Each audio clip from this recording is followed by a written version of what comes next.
नमस्कार, नया इंडिया स्वतंत्र न्यूज चैनल पर मैं आप सभी का एक बार फिर से हार्दिक स्वागत करती हूं। बीजेपी सरकार का भ्रष्टाचार दिन प्रतिदिन सामने आ रहा है। जी हां, 2024 के इलेक्शन से पहले ही मोदी सरकार के जो भ्रष्टाचारी मंत्री हैं वो लगातार सामने आ रहे हैं। सबसे पहले तो हम आपको मेघालय की बताएंगे। मेघालय के बारे में खुद ही अमित शाह जी ने कहा कि उन्होंने जिस सरकार के साथ गठबंधन किया था, जिस पार्टी के साथ, उनके नेता भ्रष्ट हैं, जिसकी वजह से अब वो स्वतंत्र चुनाव लड़ेंगे।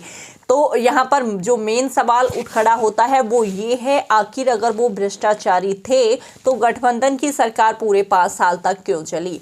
उसको भी हम एक बार साइड में रखते हैं। जो आज ताज़ा खबर निकल कर आई है वो एक बार फिर से बीजेपी मंत्री योगी आदित्यनाथ, जी हां, उत्तर प्रदेश के योगी आदित्यनाथ के मंत्री जो हैं राकेश संचान के बारे में जो है बड़ी खबर निकल कर आई है। उन्होंने अपने नाम सरकारी 72 प्लॉट कर रखे हैं। जी हां, आपने सही सुना, 72 सरकारी प्लॉट मंत्री जी उन पर अपना आशियाना बनाए बैठे हैं। जी हां, आपको अगर हम बताएं, जो मंत्री जी के 72 प्लॉट हैं उनके बारे में किसी को कोई खबर नहीं है। सरकारी प्लॉट हैं और अगर उस जगह की हम बात करें, वहां पर उद्योग लगाने के लिए जो है सरकारी फैक्ट्रियां, उद्योग, कामकाज के लिए वहां पर जमीन नहीं है, क्योंकि मंत्री जी ने तो स्वयं ही सारा कुछ हड़प लिया है। और जब ये बात सामने आती है, खुलकर सामने आई, मीडिया में आई, न्यूज़पेपर्स में छपी, उसके बाद मंत्री जी का कहना है कि उन्हें इसकी कोई आवश्यकता नहीं है, वो इसे वापस कर देंगे।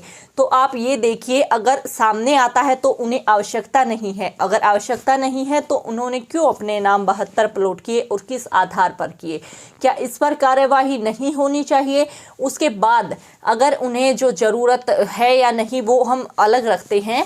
अगर इस चीज़ का खुलासा नहीं होता तो क्या इन जो ये प्लॉट है इनको वापस करने की बात मंत्री जी करते या फिर इनकी संख्या और बढ़ जाती? ये काफ़ी गंभीर मामला है।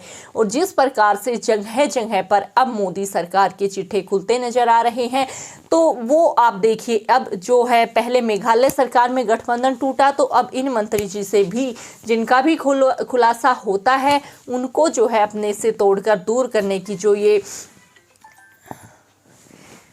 जितना भी खुलासा होता है उनको ही अपने से तोड़कर दूर कर दिया जाता है। और साफ तौर पर फिर से बीजेपी बिना भ्रष्टाचार के चल रही है, ये दिखाया जाता है। लेकिन आप सही प्रकार से देख पा रहे हैं, आज तक की खबर में ये छपा है किस प्रकार से 72 प्लॉटों पर जो है सरकारी प्लॉटों को अपने नाम कर बैठे हैं बीजेपी मंत्री।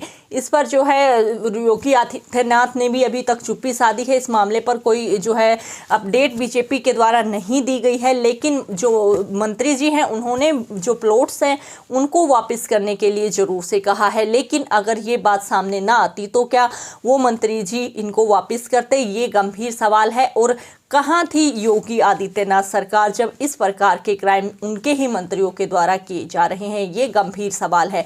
या फिर जो सभी मंत्री हैं, हम कह सकते हैं बीजेपी की, वो इसी तरह से मलाई खाने और मलाई बांटने में लगे हैं। अपने ही नाम सारे प्लॉट्स को करके उद्योग के लिए जमीन नहीं है, या फिर जो इस प्रकार का सरेआम भ्रष्टाचार चल रहा है उस पर अब योगी आदित्यनाथ जी का क्या वार होगा, ये देखने लायक होगा। और जो भी अब इस मामले पर पूरी अपडेट रहेगी, हम सबसे पहले आप सभी के साथ जुड़ेंगे। जो भी आपकी राय हो योगी सरकार और मोदी सरकार के बारे में, अपनी राय हमें कमेंट बॉक्स में जरूर से बताएं।